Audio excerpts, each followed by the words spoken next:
আজ তোমাদের সাথে একটা রেসিপি শেয়ার করতে চলেছি যেটা যথেষ্ট পরিমাণে হেলদি এবং টেস্টি।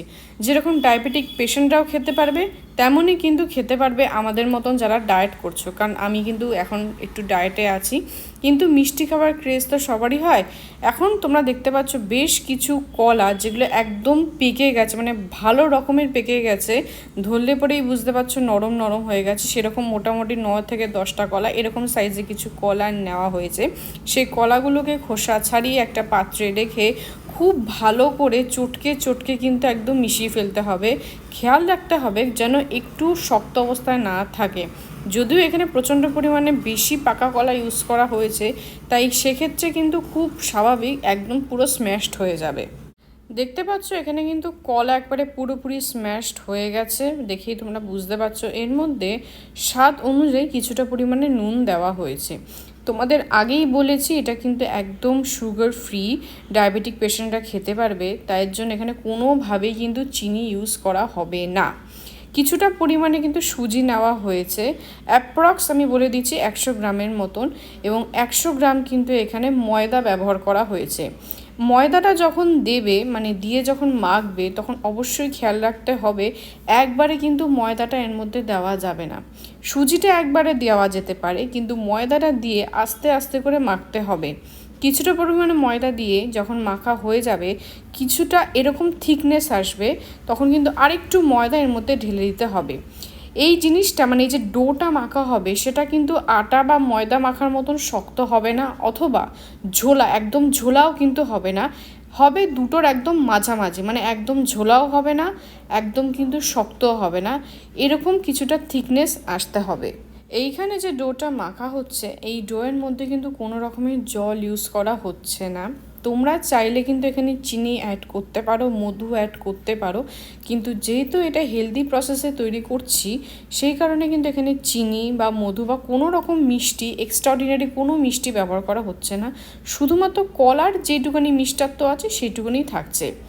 এবার একটা পাত্রের মধ্যে বেশ অনেকটাই কিন্তু অয়েল দিতে হবে, কারণ এই বড়াগুলো যেটা তৈরি হবে সেটা কিন্তু অলমোস্ট ডিপ ফ্রাই হবে, তাই দেখতে পাচ্ছ তেলের পরিমাণ কিন্তু বেশ অনেকটাই নেওয়া হয়েছে।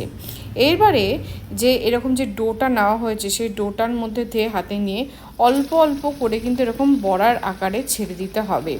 তোমরা আবার বলতে পারো ডিপ ফ্রাই করছি অথচ হেলদি প্রসেস বলছি কেন? এইখানে সেই কারণটা তোমাদের আমি দেখাবো।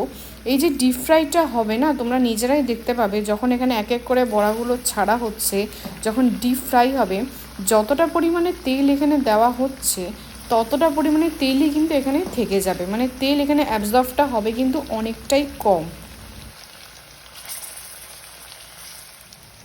তোমরা দেখতে পাচ্ছ এখানে কিন্তু বড়াগুলো ডিপ ফ্রাই করা হয়েছে, এবং বড়ার নিচের যে অংশটা সেটা কিন্তু অলরেডি গোল্ডেন ব্রাউন হয়ে গেছে।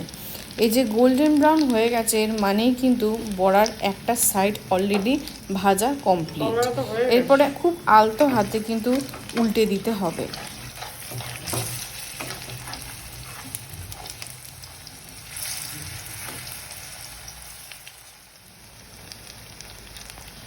আমি একটু ভুল বলেছি, এটাকে পুরোপুরি ডিপ ফ্রাই বলা চলে না, বলতে হয় যে সেমি ডিপ ফ্রাই, কারণ এটা তোমরা নিশ্চয়ই বুঝতে পারছো ডিপ ফ্রাই মানে একদম পুরো চুবো তেলে ভাজা।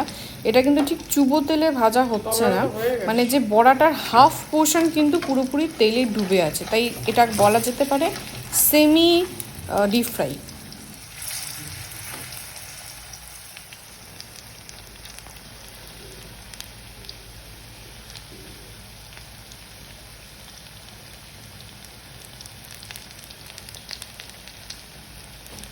দেখতে পাচ্ছ বড়াগুড়ি উল্টে দেওয়ার পর কিন্তু হাতা দিয়ে আলতো আলতো করে চেপে দেওয়া হচ্ছে, যাতে জিনিসটা আরেকটু চেপটে যায়, মানে বড়াটা একটু চেপটে যায়, কারণ বড়াগুলো কিন্তু বেশ ভালো রকমের ফুলে উঠেছে।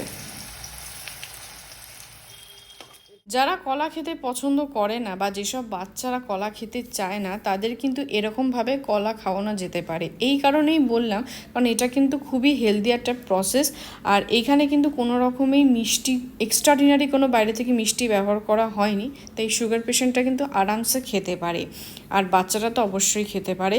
এই পুরো রেসিপিটা কিন্তু আমার মা খুব সুন্দর করে কিন্তু এই রান্নাটা করেছে।